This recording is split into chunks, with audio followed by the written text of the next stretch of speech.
Well, I'm going to show you on a very primitive piece of equipment.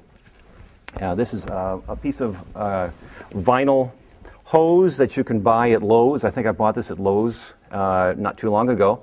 And it's vinyl tubing. It's, for those of you who might be interested, it's 3/8 inch inside diameter.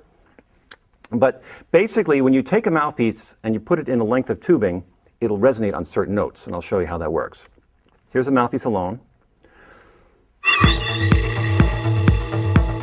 But when you put it in a piece of tubing, it comes out about like this.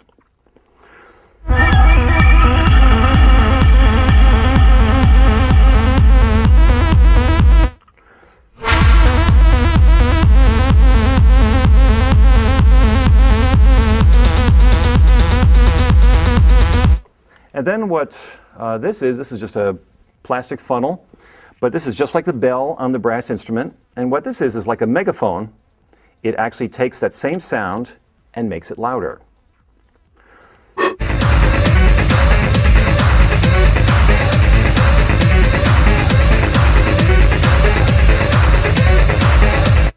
Now that's basically the mechanics in playing techno music or any instrument that uses a mouthpiece. You have the mouthpiece, creates the buzz. The tubing resonates on certain notes that we call the harmonic series. And then we have on it a bell, which actually makes it louder so that the sound projects a longer distance.